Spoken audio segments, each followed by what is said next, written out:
தமிழ்நாட்டுடைய முக்கியமான பிரச்சனை என்னன்னா, முதல்ல பெண்கள் பாதுகாப்பு.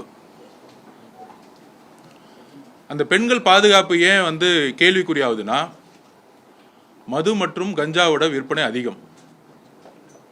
படிப்படியா மதுவை குறைக்கணும்னு சொன்னக்கூடிய ஆட்சி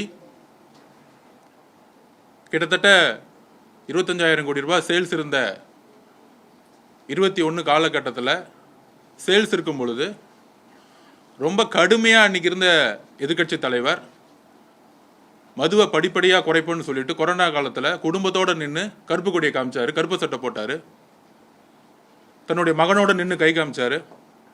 தமிழ்நாடு முழுசும் போராடினாங்க.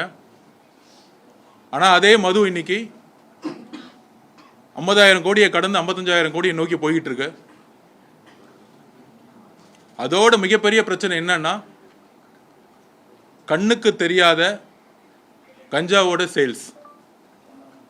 எங்களை பொறுத்த வரைக்கும் மது விற்பனையோட தமிழ்நாட்டில் ஒவ்வொரு தெருவிலையும், ஒவ்வொரு பள்ளியிலையும், ஒவ்வொரு கல்லூரியிலையும் டாஸ்மாக் கடைகளோட அதிகமாக விற்பனை பண்ணிகிட்டே இருக்கிறாங்க. நேற்று நீங்கள் பார்த்துருப்பீங்க, ஒரு 16 வயசு ஒரு பெண்ணுன்னு சொல்கிறதோட ஒரு குழந்தை கஞ்சா சேல்ஸ் பண்ணி காவல்துறையில் எப்படி பேசிகிட்டு இருப்பீங்கன்னு பார்த்துருப்பீங்க. இதுதான் தமிழ்நாட்டுடைய மிகப்பெரிய பிரச்சனை.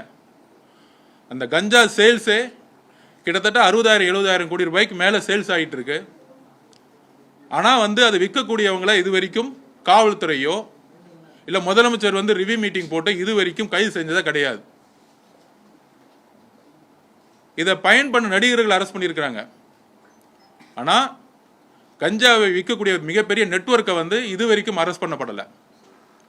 திமுகவுடைய ஒரு கவுன்சிலருக்கோ, ஒரு எம்எல்ஏக்கோ, ஒரு எம்பிக்கோ தன்னுடைய தெருவிலையோ தன்னுடைய தொகுதியிலையோ அவங்களுக்கு தெரியாமல் ஒரு வீடு கூட கட்ட முடியாது, அவங்களுக்கு தெரியாமல் ஒரு தொழில் செய்ய முடியாது, அவங்களுக்கு தெரியாமல் ஒரு ரோடு போட முடியாது. உடனே நின்றுடுவாங்க கமிஷனுக்காக. திமுகவுடைய தேர்தல் நிதிக்காக டாஸ்மாக் மூலியமாகவும் டூப்ளிகேட்டு மதுபான கடைகள் மூலியமாகவும் எப்படி சேல்ஸ் பண்ணிட்டு இருக்காங்களோ அதே மாதிரி கஞ்சாவுடைய சேல்ஸு, அது மூலமாக வரக்கூடிய பணம், வரக்கூடிய தேர்தல் நிதிக்காக திமுக செலவு பண்ண போகுதுங்கிறது எங்களுடைய குற்றச்சாட்டு.